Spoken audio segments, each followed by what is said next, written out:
Queria fazer uma reflexão hoje sobre alguns pontos que estão colocados na obra A Caminho da Luz, mas que falam bem de perto conosco nesses nossos dias atuais. Queria falar um pouco sobre as características dos principais povos que foram migrados durante o período da chamada migração dos capelinos, as características que eles tinham. Então eram os egípcios, os hindus, os arianos, os árias, né? E os hebreus. Fala-se no livro que os egípcios voltaram logo. Os hindus também rapidamente refizeram seu caminho. E houve a permanência de maneira mais efetiva de dois povos, os árias e os hebreus.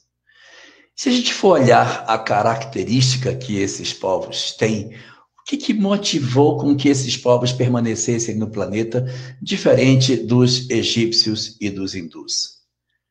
Tanto egípcios como hindus, com todas as imperfeições que eles poderiam ter, eles não foram construtores da guerra. Eles não foram povos que fizeram guerra. Mas quando a gente pega a história dos árias que chegaram na Europa, nós vamos encontrar um instinto muito belicoso, muito violento, dominador, promovendo ocupações, escravizações, processos de tirania.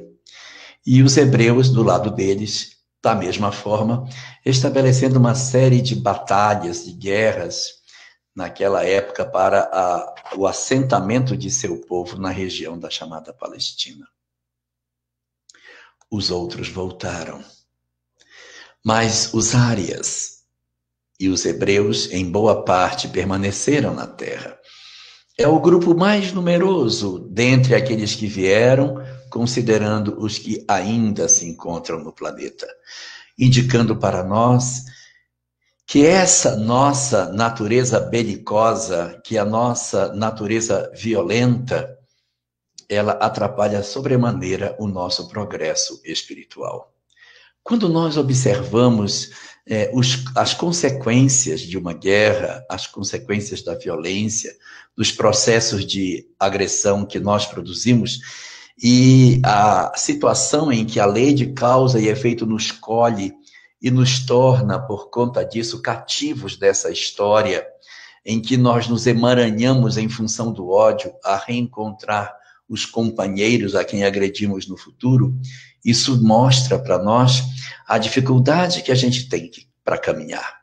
Quando, ao contrário, nós desenvolvemos nas nossas vidas uma proposta de não agressão, uma proposta de não violência, de não revide aquilo que se faz a mim, eu posso até perder do ponto de vista material. Posso. Mas o que eu ganho do ponto de vista espiritual é escandalosamente maior. Então, dentro dessa ótica, fica a reflexão para nós da importância da paz nos nossos dias. A importância de nós cultivarmos esse sentimento, porque é o acerenar por dentro que vai permitir que a gente consiga ingressar num novo estágio de sociedade. Quando se fala assim de paz, existem duas coisas que são importantes. A primeira é que a paz não é a anulação do outro. Olha, em casa está todo mundo em paz porque um está totalmente tomado. Não, isso não é paz, isso é armistício. Nós temos que viver em paz quando a gente efetivamente senta junto, conversa em casa, discute as questões da família, os nossos conflitos familiares e conseguimos equacionar as questões cedendo de parte a parte. Porque só quando nós aprendemos a ceder de parte a parte, nós construímos efetivamente a paz e não a anulação do outro. Se alguém tem sempre razão e alguém sempre impõe a sua vontade sobre o outro, nós não estamos vivendo um fenômeno de paz. Estamos vivendo um fenômeno de dominação. Então, esse é o primeiro ponto que a gente faça a paz de maneira verdadeira, porque se nós não pacificarmos os nossos corações, se nós não nos acerenarmos por dentro, nós transferimos essa agressividade para a nossa família e agredimos os outros dentro do nosso lar. E ao contaminarmos os outros e formarmos uma família agressiva, violenta, que o perdão não tem espaço, nós corremos o risco de construir uma sociedade da mesma forma, agressiva, violenta, que ofende, que ataca, que entende que somente pela força é que os seus argumentos poderão ser entendidos. E o segundo ponto que eu queria lembrar é que isso é tão importante, isso é tão significativo dentro da nossa necessidade enquanto espíritos da Terra, que quando Jesus nasceu no planeta, quando os espíritos nos dão conta do seu nascimento sobre a Terra, a primeira mensagem que nós encontramos a partir do momento em que Jesus está nascido no planeta é dita pelos anjos aos pastores.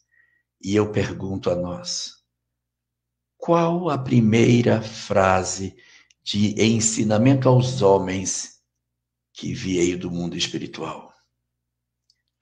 Glória a Deus nas alturas. E depois, qual é a orientação para os homens? Paz na terra entre os homens.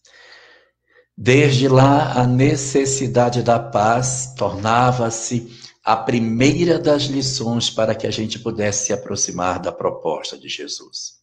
Os anjos ainda continuam cantando hosanas e nós ainda continuamos sem ouvi-los dizerem glória a Deus nas alturas e paz na terra.